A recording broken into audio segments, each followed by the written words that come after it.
পটুয়াখালী সর্বস্তরের সাংবাদিকদের সঙ্গে পুলিশ সুপারের মতবিনিময় সভা। পটুয়াখালী থেকে দীপঙ্কর সাহা। দৈনিক যায় যায় বেলা, সত্যের সন্ধানে সারাক্ষণ। জেলার আইনশৃঙ্খলার সার্বিক পরিস্থিতি নিয়ে আরও কঠোরতার জন্য পটুয়াখালী পুলিশ সুপার কার্যালয়ের কনফারেন্স রুমে সাংবাদিকদের নিয়ে পুলিশ সুপারের মতবিনিময় সভা অনুষ্ঠিত হয়। 5 ডিসেম্বর দুপুরে পুলিশ সুপারের আহ্বানে মতবিনিময় সভাটি অনুষ্ঠিত হয়। সভায় শুধুমাত্র জেলার গণমাধ্যম কর্মীদের সঙ্গে সকল আইনশৃঙ্খলা পরিস্থিতি সম্পর্কে বিভিন্ন আলোচনা হয়। উপস্থিত সাংবাদিকরাও জেলার অপরাধ সম্পর্কিত গুরুত্বপূর্ণ তথ্য পুলিশ সুপারকে অবহিত করেন। কিভাবে এসব অপরাধকে আরও নিয়ন্ত্রণ ও দমন করা সম্ভব এ নিয়ে পরামর্শ হয়। মতবিনিময় সভায় বক্তব্য রাখেন পটুয়াখালী জেলা প্রেস ক্লাবের সভাপতি সৈয়দ এনায়েতুর রহমান, যুগ্ম সাধারণ সম্পাদক মঞ্জুর মোর্শেদ তুহিন, মোশাররফ হোসেন সুজন, পটুয়াখালী প্রেস ক্লাবের ভারপ্রাপ্ত সভাপতি মোহাম্মদ সোহরাব হোসেন, স্থানীয় দৈনিক গণদাবী পত্রিকার সম্পাদক মোহাম্মদ গোলাম কিবরিয়া সহ বিভিন্ন প্রিন্ট ও ইলেকট্রনিক্স মিডিয়ার সাংবাদিকবৃন্দরা।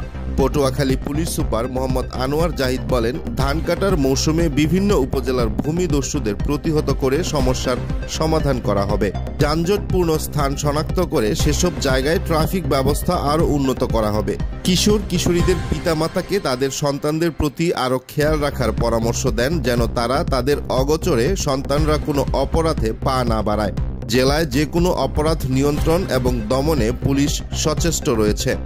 তথ্য দিন, সত্যকে তুলে ধরার চেষ্টা করব। দৈনিক যায় যায় বেলা। আমাদের আপনারা এখানে যারা অধিবাসী তাদের সেই সূত্রে আপনাদের এই শহরটা সুন্দর থাকে। বিভিন্ন বিষয় এখানে উত্থাপিত হলো ট্রাফিকের ইস্যু, বিভিন্ন গাড়ি ট্রাক আমরা অ্যাড্রেস করবো। সামাজিক ইস্যু অসঙ্গতি নিয়ে আপনার কথা বলেছেন, স্টুডেন্ট বখাটে মাদক অনেক কিছু এখানে আসছে। আপনাদের সুচিন্তিত যে ওপিনিয়ন এগুলো আমরা আমাদের আইনের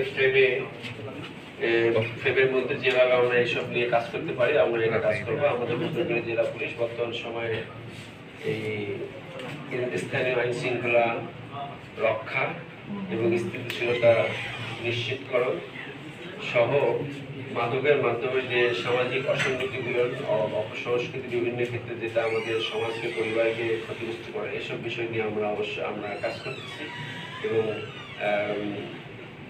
আমরা এইসব নিয়ে সামনের সময়গুলোতে সকলকে নিয়ে কাজ করতে চাই। এই পটুয়াখালী শহর আপনারা জানেন সাগরকন্যা হিসেবে পটুয়াখালীকে সবাই চিনে। এটা এই সময়ে বলবো যে এই এখন স্কুল কলেজের পরীক্ষা শেষ হয়ে যাচ্ছে, অনেক ভিজিটর এখন আপনাদের জেলা ভিজিট করতে আসবে।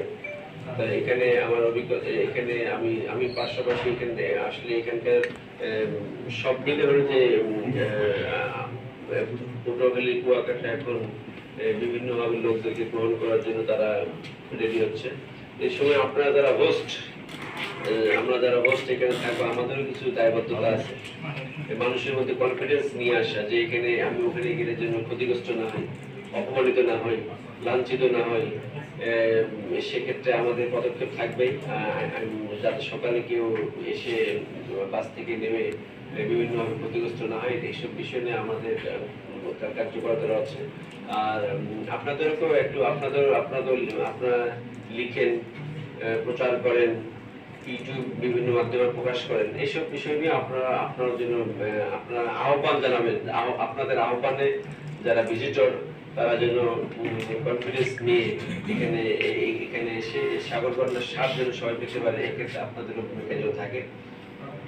আমার থানায় এলাকাগুলোতে এখন যেমন দশমিনা, আপনার গলাচিপা, বাউফল এসব এলাকায় ধান নিয়ে যেসব সমস্যা, আপনার কলাপাড়া, রাঙ্গাবালি ধান নিয়ে যেসব সমস্যা আছে, আমার একটি রাঙ্গাবালি গলাচিপা আমার হচ্ছে স্পেশালি গলাচিপ ও রাঙ্গাবালি স্থানীয় এসিলেন্ট শো টিউনের সঙ্গে সমন্বয় করে আমাদের এভরিডে চরকাজলে বলেন প্রতিটা এলাকায় আমাদের এখন আমরা মনে করি যে আমাদের গলাচিপা সহ সব এলাকায় যে এখন পুলিশের পদক্ষেপ চলতেছে আলোচনা নেগোসিয়েশনের মাধ্যমে যে যেসব আমরা আশা করি এই সময়গুলো ধান কেটে নিয়ে আমরা খুব বেশি নেগেটিভ আশা করতেছি পাবো। এখন এটা হলো যে আসলে ওই আমাদের নর্মাল যেটা কথা হচ্ছে যে ধান রোপণ করছে সেই নর্মালি সে এটা ইয়ে করবে। আমরা আমাদের এসব রেগুলার কার্যক্রম চলতেছে। আর শহরের মধ্যে আমাদের পদচারণা আছে, আমাদের বিভিন্ন অসঙ্গতি আছে, মাদক নিয়ে বিভিন্ন ইস্যু আছে। আমরা এসব নিয়ে আপনারাও আপনাদের লেখা দিয়ে এবং আপনাদের যে আপনারা নিজেরা ইন্টেলিজেন্স ইউজ করেন, আপনাদের সেই তথ্যগুলো আমাদেরকে জানাবেন, যাতে আমাদের এখানে আমরা কাজ করতে পারি। সমস্যাগুলোর কথা বলছেন, স্কুল কলেজের সামনে এবং চলাফেরা দিনের বেলা যে এইসবগুলি আমরা দৈনিক যায় যায় বেলা, সত্যের সন্ধানে সারাক্ষণ।